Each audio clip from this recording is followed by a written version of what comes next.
শাকিব খানের প্রথম সংস্পর্শে মিথিলা ঘেমে গিয়েছিল কিনা, মানে তার প্রথম সাক্ষাতে? না না না ভাই, এমন কিছু হয়নি। বাট আমি কনশাস ছিলাম যে আমি ওনার সামনে যেন ওনার জন্য ফিল না হয় যে আমি অ্যাক্টিং করতে পারছি না। উনি আমাকে এটা বলেছে যে আমি ভেরি প্রফেশনাল। এটা আমার কাছে মনে হয় বিগ কমপ্লিমেন্ট।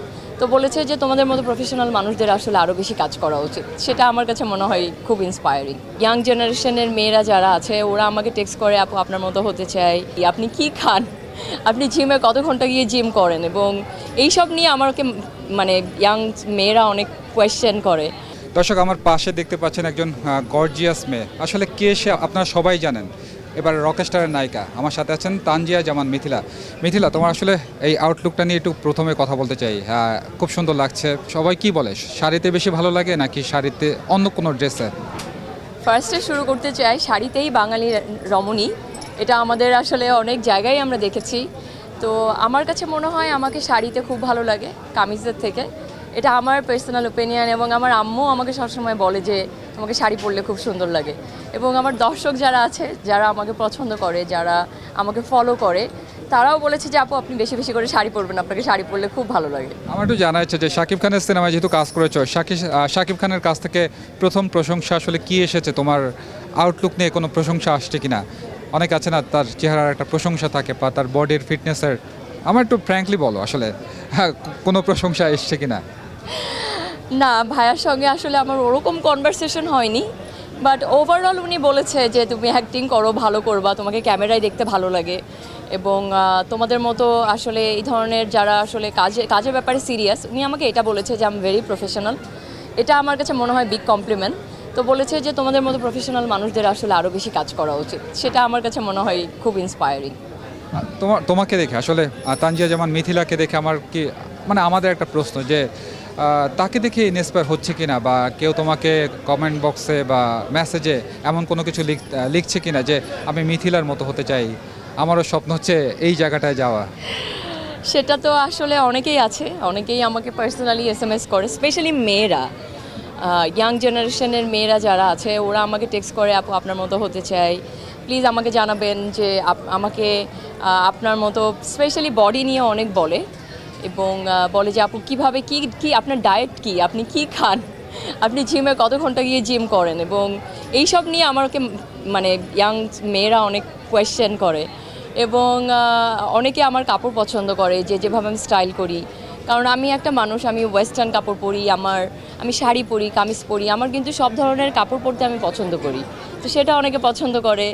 এবং আচ্ছা, এক একজন মানুষ এক এক জিনিস পছন্দ করে। বাট হ্যাঁ, অনেকে আমাকে টেক্সট করে, অনেকে আমি জানি যে ওরা মানে আমাকে ফলো করে বলবো না, বাট পজিটিভলি আমার থেকে কিছু জিনিস শিখতে চায়, জানতে চায়। তো সেটা আমার কাছে ভালো লাগে।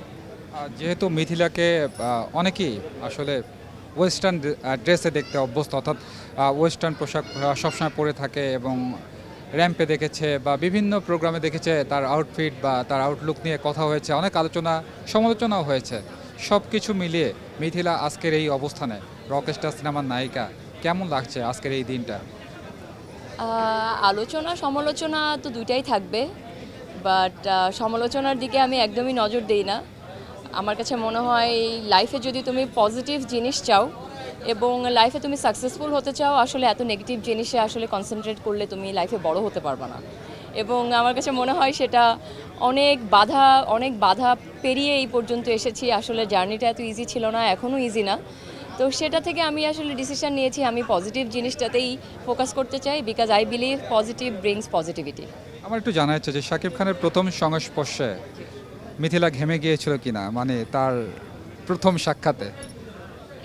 না না না ভাই, এমন কিছু হয়নি।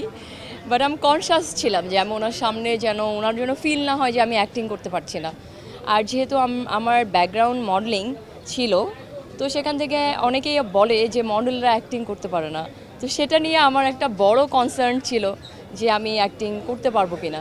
বাট অনেকে হয়তো বা জানে না আসলে অনেক নায়িকা, অনেক নায়ক আসলে কিন্তু মডেলিং থেকে এসেছে, লাইক নিশো ভাই, আরিফিন শুভ ভাইয়া, তারপর মেহজাবিন, তারপর তাসনিয়া ফারিন, এবং অনেকে আছে, মৌ আপু, এবং অনেক মানুষ আছে, শমী কয়সার আপু, আই থিঙ্ক উনিও মডেল ছিল।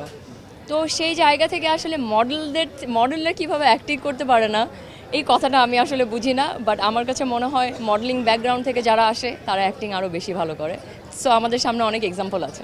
আমি একটু শেষ করব, তবে তুমি আজকে যেহেতু শাকিব খানের সিনেমায় অভিনয় করেছো, অর্থাৎ শাকিব খান তোমার নায়ক হিসাবে কাজ করেছে, মানে এই সিনেমার নায়ক, তো সেই জায়গা থেকে শাকিব খানকে কোনো উইশ করবা কিনা, বিজয় টিভির মাধ্যমে শাকিব খানকে কোনো উইশ করতে চাও কিনা? অবশ্যই উইশ করতে চাই।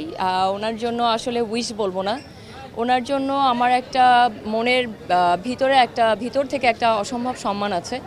একটা মানুষ একটা ইন্ডাস্ট্রির জন্য 27 বছর ধরে কাজ করে যাচ্ছে এবং ওনার অনেক অনেক ত্যাগ, অনেক কিছুর বিনিময়ে এই পর্যন্ত এসেছে, অনেক কিছু ওনাকে সহ্য করতে হয়েছে।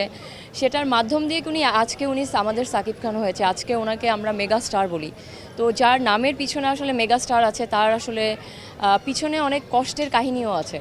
তো সেই জার্নি কিন্তু সে পার করিয়ে আজকে আমাদের সামনে এত বড় একজন স্টার হিসাবে দাঁড়িয়েছে এবং আমাদের মাঝে প্রত্যেক বছরে কিন্তু উনি অনেক ভালো ভালো মুভি অফার করছে এবং ওনার জন্য কিন্তু বিগ বাজেটের মুভি হচ্ছে।